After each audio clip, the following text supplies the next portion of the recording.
British MP Tulip Siddiq, Sheikh Hasina ও তার বোন শেখ রেহানা সহ অন্যান্য আসামির বিরুদ্ধে প্লট বরাদ্দ দুর্নীতির মামলার রায় আগামী ১ ডিসেম্বর দেওয়া হবে। মামলার কেন্দ্রে থাকা এই অভিযোগকে ব্রিটিশ আইনজীবীরা পরিকল্পিত ও অন্যায্য বলে অভিহিত করেছেন। দেশটির সাবেক বিচারমন্ত্রী রবার্ট বাকল্যান্ড কেসি, সাবেক attorney general Dominic Grieve, Cherie Blair KC, Philippe Sands KC ও জেফ্রি রবার্টসন কেসি রাষ্ট্রদূত আবিদা ইসলামের কাছে চিঠি পাঠিয়ে টিউলিপের আইনি অধিকার নিশ্চিত করার আহ্বান জানান। তারা উল্লেখ করেন, টিউলিপ যুক্তরাজ্যের নাগরিক এবং নির্বাচিত এমপি এবং কোনোভাবেই পলাতক নন।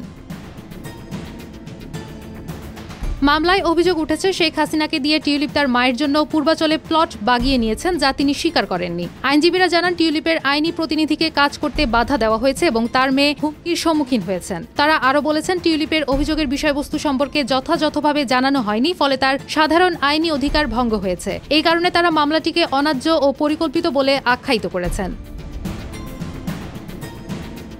চিঠিতে টিউলিপের বিষয়ে ব্রিটিশ আইনজীবীরা লিখেছেন, যেহেতু তিনি যুক্তরাজ্যে বসবাস করেন এবং যুক্তরাজ্যের একজন নাগরিক, সে কারণে তিনি পলাতক ব্যক্তি নন। তিনি একজন নির্বাচিত পার্লামেন্ট সদস্য, যার সঙ্গে হাউস অব কমন্সে যোগাযোগ করা যায় এবং তার প্রত্যর্পণের পক্ষে যথাযথ যুক্তি থাকলে প্রয়োজনে অভিযোগের মুখোমুখি হওয়ার জন্য তাকে বাংলাদেশে প্রত্যর্পণ করা যায়। গত বছরের জানুয়ারিতে দুর্নীতির অভিযোগ ওঠার পর টিউলিপ সিদ্দিকী সিটি মিনিস্টারের পদ থেকে পদত্যাগ করতে বাধ্য হন। তিনি জানান, সরকারের মনোযোগ বিঘ্ন হওয়ার কারণে তিনি পদত্যাগ করেছেন এবং নিজের ও পরিবারের নিরাপত্তা নিয়ে উদ্বিগ্ন ছিলেন। মামলার সঙ্গে শেখ হাসিনার সম্পর্কও আলোচনার কেন্দ্রবিন্দুতে রয়েছে। জুলাই গণঅভ্যুত্থানে মানবতাবিরোধী অপরাধের অভিযোগে যাকে মৃত্যুদণ্ড দেওয়া হয়েছে।